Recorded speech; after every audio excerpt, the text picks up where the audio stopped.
দেখছেন নিউজ 18 বাংলা। দুপুর একটার খবর দিনভর নিয়ে আমি রুমেলা রয়েছি আপনাদের সঙ্গে।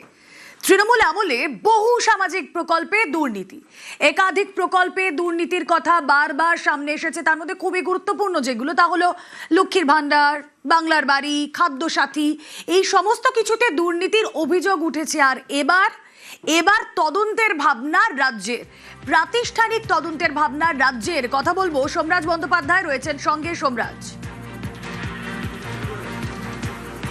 দেখো, লক্ষ্মীর ভান্ডার থেকে শুরু করে বাংলার বাড়ি, খাদ্যসাথীর মতো যে তৃণমূল কংগ্রেস সরকারের সময় যে বিভিন্ন সামাজিক সুরক্ষামূলক প্রকল্পগুলি পরিচালনা হয়ে এসেছে, সেখানে দেখা যাচ্ছে একাধিক প্রকল্পে দুর্নীতি, অর্থাৎ যে প্রকল্প যারা পাওয়ার যোগ্য নন বা যারা পাওয়ার যোগ্য ছিলেন না, তারা সেই প্রকল্পের সুবিধা পেয়েছেন। উদাহরণস্বরূপ বলা যায়, লক্ষ্মীর ভান্ডার হিসাবে 1500 টাকা পাওয়ার যোগ্য লক্ষ্মীর ভান্ডার প্রকল্পের সুবিধা কোনো পুরুষ পাওয়ার যোগ্য নন। কিন্তু তারপরেও দেখা যাচ্ছে, যখন বর্তমান সরকার অন্নপূর্ণা ভান্ডারের তথ্য যখন বিভিন্ন জেলাগুলির থেকে চেয়েছে, তখন দেখা যাচ্ছে একাধিক পুরুষ লক্ষ্মীর ভান্ডারের প্রাপক হয়ে দাঁড়িয়েছেন।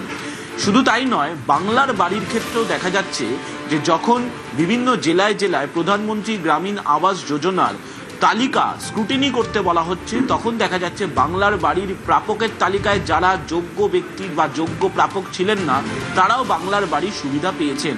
শুধু তাই নয়, খাদ্যসাথী প্রকল্পের অধীনে দেখা যাচ্ছে একাধিক ভুয়ো রেশন কার্ডের অস্তিত্ব, এবং তাকে কেন্দ্র করেই এবার নয়া সরকার একটি গুরুত্বপূর্ণ সিদ্ধান্ত নিতে চলেছে।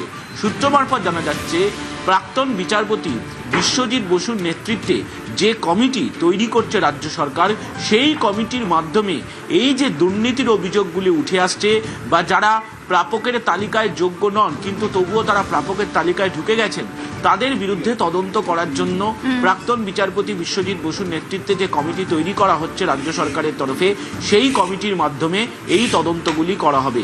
তেমনটাই রাজ্য প্রশাসনের শীর্ষস্তরের আধিকারিকরা পরিকল্পনা নিয়েছেন।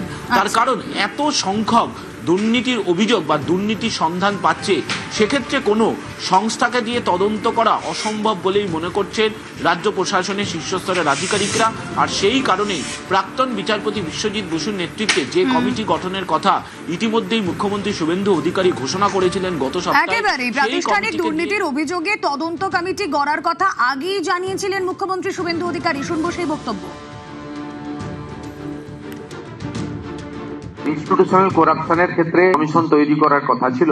আমাদের রিটায়ার্ড জাস্টিস মাননীয় বিশ্বজিৎ বসুর নেতৃত্বে আমরা এই কমিটি আজকে তৈরি করলাম। 1 জুন থেকে এই কমিটি ফাংশন শুরু করবে।